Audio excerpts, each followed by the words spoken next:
우리가 학생들이 또 있죠. 지금 여름 방학 중인데 벌써 수강 신청을 해야 할 때가 왔습니다. 뭐 그렇게 하고 있다고도 하고요. 또 직장인들이 휴가를 지금 떠났겠죠. 떠나기도 하고 기다리기도 합니다. 모두가 또 기다리는 게 하나 더 있습니다. 바로 여름 수련회를 기다리고 있습니다. 기다리고 있죠. 네, 우리 모두가 기다리고 있는 날이 있습니다. 여름 수련회죠. 그리고 또 기다리는 사람 그 프로그램이 있는데요. 바로 제자 훈련에 신청을 받습니다. 다음 주부터. 예, 소수만 기대하고 있나요? 네, 기다리고 기대하고 있습니다. 그리고 어떻게 보면 우리의 삶 가운데 기다림의 연속입니다. 누군가는 열심히 돈을 벌어서요. 빨리 은퇴하고 싶어 합니다. 그리고 누군가는 빨리 연애할 날을 기다리며 고대하고 소망하는 지체들도 있습니다. 이 모든 걸 종합해 보자면요. 우리의 삶은 기다림의 연속입니다. 여러분 동의가 되십니까? 여러분 기다리시고 계십니까? 모든 게 기다림이죠. 어떠한 결과를 기다리고 또한 내가 원하는 것들을 기다리고 계속 기다리며 나아갑니다. 어떻게 보면 누가 잘 기다리고 인내하느냐에 따라서 그 삶의 방향이 달라집니다. 그런데 기다리는 것도 아무거나 기다려서는 안 됩니다. 그냥 아무거나 기다려서는 절대로 우리의 삶이 변하지 않습니다. 세상에서는요, 기다림의 연속인데요. 그 기다림은 답이 없는 기다림입니다. 여러분 학교를 이제 들어갈 텐데, 그리고 공부를 하고 또 취업을 하고 또 승진을 할 텐데, 그럴 때마다 여러분 계속 기다리죠. 계속 기다립니다. 답이 없어요. 그래서 이걸 기다리면 끝나는 줄 알았는데 또 다른 기다림들이 있습니다. 언제까지 기다려야 될까? 그건 기다리는 게 아니죠. 하나님 안에서 우리가 살아가는 그리스도인들에게는 꼭 기다려야 되고 소망해야 될 것이 있습니다. 그게 오늘 본문이 우리에게 말씀해 주고 있는 겁니다. 여러분, 하나님 안에 있는 저와 여러분은 무엇을 기다려야 할까? 첫째는요, 때를 기다려야 합니다. 때를 기다리세요, 여러분. 옛말에 다 때가 있다라는 말을 합니다. 공부할 때가 있고, 일할 때가 있고, 여행 다닐 때가 있습니다. 그래서 제가 이번에 치앙마이 단기 선교를 마지막 단기 선교를 2013, 4? 아니지 2010? 아무튼 모르겠어요. 2010년도가 9년도가 마지막이었던 것 같아요. 지금 몇 년 지났어요? 10. 아무튼 엄청 많이 지났죠. 그리고 이번에 갔는데 너무 힘든 거예요. 잠도 제대로 못 자고. 그래서 제가 물어봤어요. 우리 그 팀들한테 잘 잤냐? 다 잘 잤대요. 나는 잠을 못 자겠는데. 나는 선교지에 살다 왔는데도 와 여기 적응이 안 되는데 다 잘 잤대요. 저만 고생했습니다, 여러분. 네, 꼭 기억하세요. 때가 있어요. 여러분 젊을 때 가야 됩니다. 선교도 젊을 때 가는 거예요. 나이 들어서 가니까 힘들어요. 젊을 때 다 때가 있습니다. 공부도 그렇죠. 다 때가 있습니다. 그 때에 맞춰 살아가는 게 세상의 순리입니다. 그리고 사회가 원하는 방향입니다. 그런데 그리스도인들에게도 때가 중요하다라고 본문은 이야기해요. 하나님의 사람 중에 이 때를 잘 파악하고 반응한 사람들이 있습니다. 첫 번째 사람은 바로 창세기에 등장하는 노아입니다. 여러분 노아 잘 알고 계시죠? 노아의 뭐죠? 방주죠. 노아의 방주. 어느 날 하나님께서 노아에게 세상의 모든 사람들을 모든 것들을 물로 심판하겠다라고 말씀하십니다. 그리고 방주를 만들라라고 명령하셨죠. 이 명령을 들은 노아의 반응이 무엇이었을까요?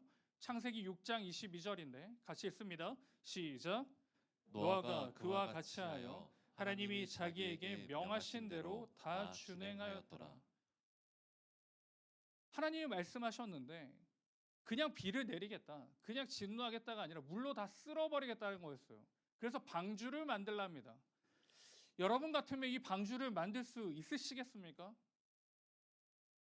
홍수가 나는 걸 본 적도 없고요. 비가 그렇게 많이 내리는 걸 경험한 적도 없습니다. 그런데 하나님이 만들라고 하니까 때가 언제입니까, 하나님? 언제까지 제가 해야 됩니까? 라고 하지 않고요. 뭐랬다고요?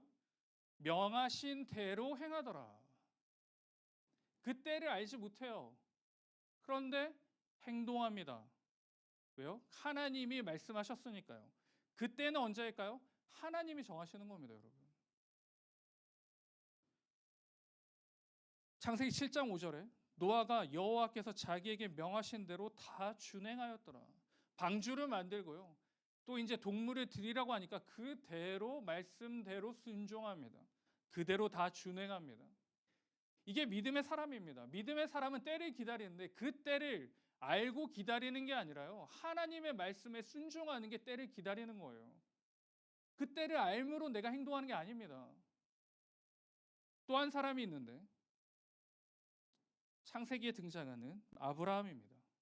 믿음의 조상 아브라함이죠. 너무나도 잘 아는 사람입니다. 하나님께서 분명히 아브라함에게 자식을 준다라고 말씀하셨습니다. 그런데 사라가 아이를 낳지 못하자 하나님의 때를 잘못 이해합니다. 그래서 어떤 실수를 하냐면요. 창세기 16장 2절인데 이것도 같이 읽을까요? 시작. 사레가 아브라함에게 이르되 여호와께서 내 출산을 허락하지 아니하셨으니 원하건대 내 여종에게 들어가라. 내가 혹 그로 말미암아 자녀를 얻을까 하노라 하매 아브라함이 사레의 말을 들으니라. 아브라함은 굉장히 좋은 남편이었던 것 같습니다. 아내의 말을 잘 들었어요. 그래서 하라는 대로 했어요. 사레도 고민을 많이 했겠죠. 내가 자식을 낳을 수가 없는데 하나님의 뜻이 무엇일까? 하나님의 때가 언제일까? 저 종에게 자녀를 낳게 하는 게 하나님의 뜻이고 때인가 보다 라고 오해했습니다. 잘못했겠죠. 그래서 그 결과도 잘못되었습니다. 그래서 이스마엘을 낳게 되고요. 어떻게 보면 지금까지도 어려움과 분쟁과 나눔이 생기는 것입니다. 그때를 잘못 해석했고요. 완전히 다르게 이해함으로 문제가 발생하게 됩니다. 오늘 본문에 보시면 하나님의 때를 이야기하는데요. 읽지는 않았지만 19절에 보시면 내 고초와 재난, 곧 쑥과 담즙을 기억하소서. 지금 이 저자의 고통이 느껴지십니까?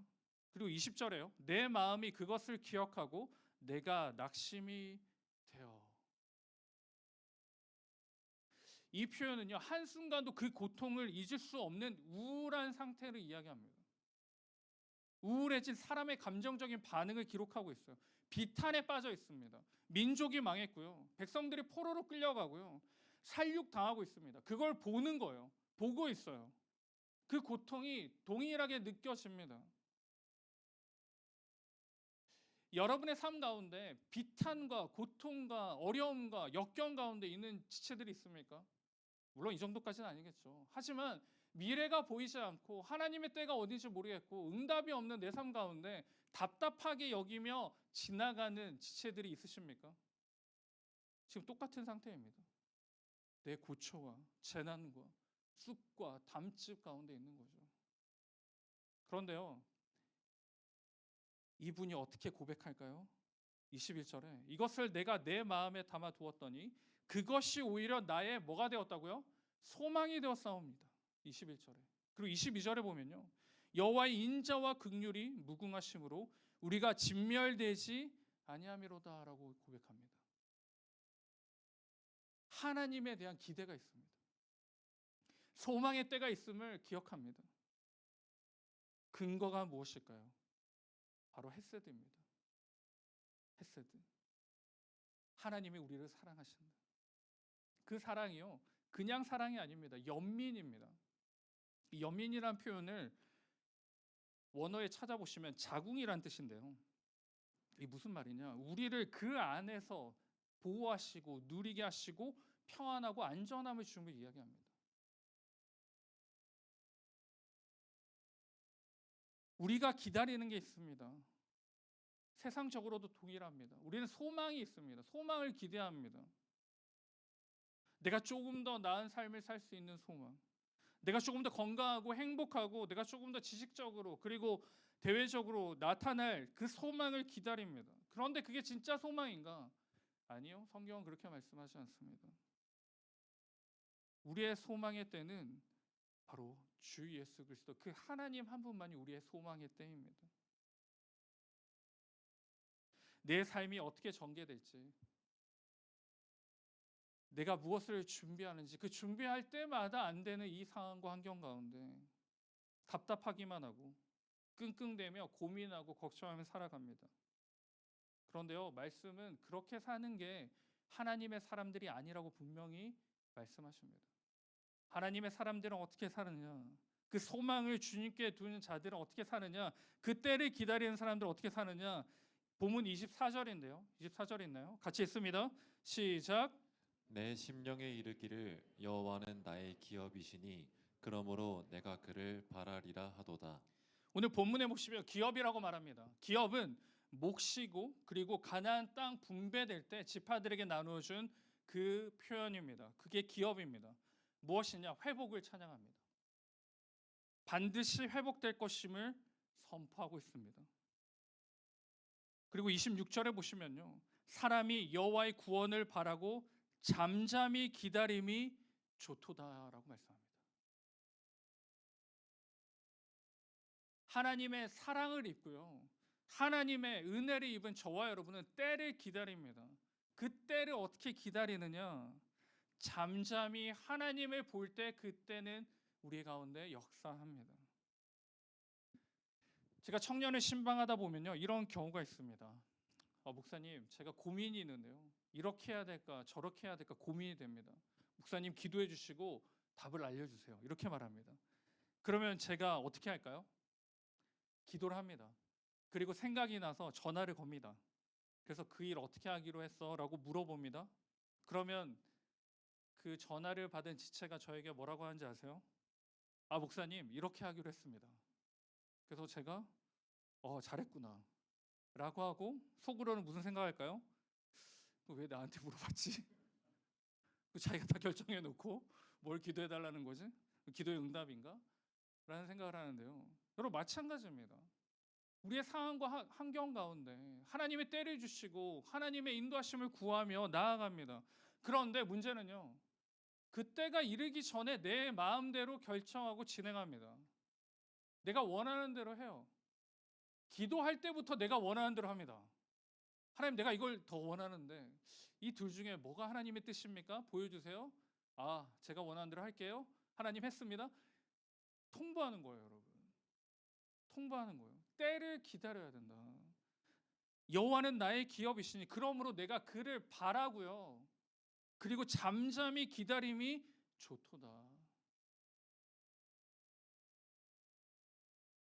내 생각대로 결정해 놓고 하나님께 돌아와서 이야기합니다. 제대로 되지 않으면 하나님, 왜 하나님이 하라고 했는데 왜 안 돼요? 근데 여러분 하나님이 하라고 했는데 안 되면 그게 하나님이 잘못하신 거죠. 근데 하나님 잘못이 있으실까요? 아니요, 우리의 잘못입니다. 하나님의 때를 기다릴 수가 없어요. 문제는 저와 여러분이에요. 지금 시대의 청년들은 때를 기다리지 않습니다. 조급해하죠. 제가 그걸 어떻게 느꼈냐면 치앙마이를 가서 이제 사진을 엄청 찍었어요. 사진만 찍었는 것 같아요. 한 200장 막 그래서 올리잖아요. 차 안에서 그 로밍을 해서 올리는데 안 올라가는 거예요. 어찌나 답답한지 계속. 그래서 취소했다가 다시 올려 취소했다가 한 10분, 20분을 계속 그랬던 것 같아요. 기다리지 못해요. 내가 이것도 기다리지 못하는구나. 그러니 하나님의 응답은 더 기다릴 수가 없죠. 여러분 때를 기다리십시오. 때를 기다리십시오. 여러분이 지금 있는 상황과 환경이 있습니까? 기도 중에 있나요? 때를 기다리세요. 분명히 하나님께서는 어떻게 해요? 응답해 주십니다. 조급해하지 마시고 의탁하세요. 그건 던지는 걸 이야기합니다. 내 모든 걸 주님께 던지시기 바랍니다. 그 때를 기다릴 때 하나님의 선하게 우리 가운데 응답하시고 역사일 수 믿습니다. 이 믿음 붙잡고 여러분 때를 기다림으로 나아가는 우리가 되기를 주님의 이름으로 축원드립니다. 아멘. 두 번째는요. 우리는 때를 기다리고 그리고 신실한 하나님을 기다립니다. 세상에 제일 미련한 사람이 있는데 그 사람이 누구냐? 바로 떠난 버스를 기다리는 사람입니다. 내가 안 탔기 때문에 버스는 다시 돌아올 거야. 여러분 다시 돌아오는 거 봤나요? 내가 안 탔다고? 아니요, 돌아오지 않습니다. 떠난 버스는 절대 돌아오지 않아요. 그래서 여러분 연애도 그렇습니다. 미안하지만 떠났나요? 기다리지 마세요. 돌아오지 않아요. 기다리지 마세요. 학업도 그렇습니다. 여러분 지났나요? 지난 중간고사가 좀 그렇나요? 지나갔어요. 이제 2학기를 기대하세요. 지나간 겁니다. 돌아오지 않습니다. 기다리지 마세요. 신앙생활도 이렇게 기다리는 사람들이 있습니다. 처음에 만났던 하나님, 그리고 하나님과 처음 만났고 내가 열정이 있었고 기뻤던 그 시간들이 계속 기대가 돼요. 계속 기다립니다. 다시 오기를 바랍니다. 아무것도 하지 않으면서. 여러분 그때를 그냥 넋놓고 기다리시면 아무런 변화가 일어나지 않습니다. 그때의 기억을 기다리는 게 아니라 그때 역사하시고 지금도 역사하고 계시는 신실하신 하나님을 여러분 기다리는 거예요. 그런데 우리는 그렇게 기다리지 않아요. 그때 있는 하나님, 과거의 하나님에 집중합니다. 현재의 하나님이 아니라요. 신실하신 하나님, 이 말을 우리가 자주 듣는데요. 그 신실하신 하나님이란 뜻이 무엇이냐면요. 디도서에서 이렇게 말씀합니다. 디도서 1장 2절인데 없으면 제가 읽을게요. 영생의 소망을 위함이라. 이 영생은 거짓이 없으신 하나님이 영원 전부터 약속하신 것이라. 신실하신 하나님, 거짓이 없으시다는 겁니다. 말씀하심에 틀림이 없고요. 변화가 없음을 이야기하십니다. 여러분 이 하나님 믿으십니까? 믿으세요? 믿으시기 바랍니다. 내가 과거에 느꼈던 그 하나님의 사랑과 그 즐거움과 그 기쁨에 머물러서는 안 돼요. 여러분 마찬가지입니다. 연애도 마찬가지예요. 예전에 좋았던 기억들을 계속 가지고 있으면 변화가 없습니다. 달라지는 게 없어요. 그때 나를 사랑하시고 지금 나와 함께 하시고 인도하고 계신 그 신실하신 하나님을 여러분 기대하시기 바랍니다. 그 하나님을 기대하세요. 오늘 본문이 그렇게 하고 있습니다. 어떤 어려움과 힘듦과 고통 중에서도 신실하신 하나님을 바라보고 있어요. 여러분 자신에게 물어보시기 바랍니다. 나는 어떤 하나님을 지금 믿고 있는가? 과거에 있는 하나님을 지금도 바라보고 믿고 있는가? 아니면 신실하신 하나님을 나는 붙잡고 교제하고 있는가? 나는 신실하신 하나님을 믿고 있지 않다면 여러분이 믿는 하나님은 어떠한 분이에요? 그냥 과거에만 역사하시고 지금은 쉬고 계시는 분인가요?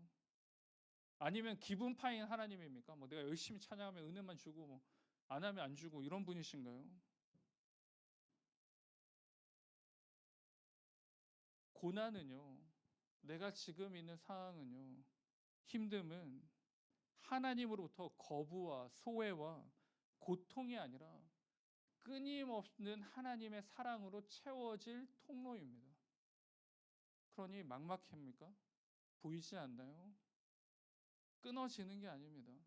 그 시간들을 통해 채우실 하나님의 큰 통이 되는 거예요. 아모스 4장 12절인데요. 그러므로 이스라엘아 내가 이와 같이 내게 행하리라. 내가 이것을 내게 행하리니 이스라엘아 내 하나님 만나기를 준비하라. 여러분 이제 신실하신 하나님을 만나시기 바랍니다. 과거에서 그냥 없어진 하나님이 아니라 지금도 살아서 역사하고 계시고 변함이 없으신 나의 하나님, 그 하나님을 여러분 꼭 만나시기를 축복합니다. 그 신실하신 하나님이 우리에게 뭐라고 말씀하시느냐 잘 들으세요. 이사야 41장 10절인데 같이 큰 목소리로 읽습니다. 시작. 두려워하지 말라. 내가 너와 함께함이라. 놀라지 마라. 나는 내 하나님이 됨이라. 내가 너를 굳세게 하리라. 참으로 너를 도와주리라. 참으로 나의 의로운 오른손으로 너를 붙들리라. 하나님께서 말씀하십니다. 그 신실하신 하나님, 여러분이 첫사랑으로 만났던 그 하나님, 그 감격에 주셨던 그 하나님이 지금도 나와 함께 하시고 붙드시고 보호하고 계심을 분명히 말씀해 주십니다. 그리고 마태복음 7장 11절인데요. 너희가 악한 자라도 좋은 것으로 자식에게 줄 줄 알거든 하물며 하늘에 계신 너희 아버지께서 구하는 자에게 좋은 곳으로 주시지 않겠느냐. 신실하신 하나님입니다. 여러분 문제는요, 하나님은 신실하신데 우리가 신실하지 않아요. 우리가 변동이 있습니다. 우리가 업다운이 너무 심해요. 어떻게 해야 될까요? 이 불완전한 우리, 이 불완벽한 우리는 어떻게 해야 될까요? 그러니 말씀을 붙잡는 겁니다. 그러니 말씀을 사모하는 겁니다. 흔들리니 말씀에 집중하는 거예요. 어떻게 해요? 열심히. 어떻게 한다고요? 열심히. 그리고 사모함으로요. 하나님의 말씀이 중요하다는 걸 너무나도 잘 알고 있습니다. 많이 들었습니다. 우리 입술로 고백했던 것처럼 입술로는 하나님의 말씀이 중요합니다라고 합니다. 그런데 마음에 감동이 없어요. 왜 그럴까? 왜 그럴까?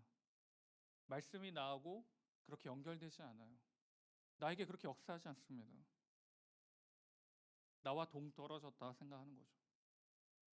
그래서 이 말씀에 집중하고 열심히 사모함으로 읽기 위해서 묵상하기 위해서 준비해야 될 건 뭐냐?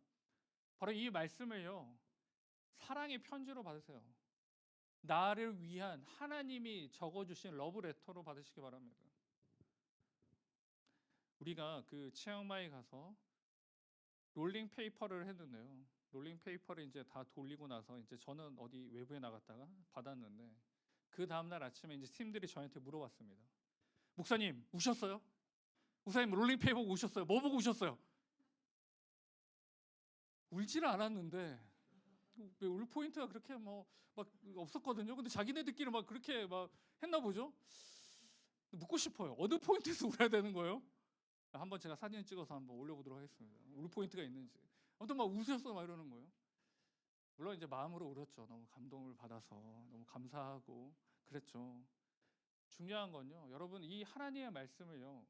그냥 하나님이 누군가에게 줬다라고 하니 내 마음에 와닿지 않습니다. 이 말씀은요. 나에게 주시는 편지입니다. 내가 이 땅에 살아갈 수 있는 유일한 지침서고요. 이 땅에 살아갈 수 있는 사랑이고요. 은혜입니다. 그러면 어떻게 해야 될까요? 신실하게 이 말씀을 붙잡으세요. 더더욱 붙잡으세요. 왜? 나는 불완전하기 때문이에요. 신실하신 하나님을 붙잡기 위해 이 말씀을 사모하시기 바랍니다. 나를 위해 이 아름다운 성경책을 주셨는데 한 번도 펼쳐보지 않는다는 건 그 사랑을 외면하는 거예요. 거부하는 겁니다. 이제 방학이 일주일 남았는데 일주일간 열심히 말씀을 사모하세요. 그리고 이 여름 기간 또 열심히 붙잡으시기 바랍니다. 그 사랑의 말씀이 나의 삶을 변화시키고 나의 삶 가운데 역사하실 줄 믿습니다. 이 믿음 붙잡고 이번 한 주간도 그 주님 안에서 살아가시는 우리 모두가 되기를 주님의 이름으로 축원드립니다. 아멘.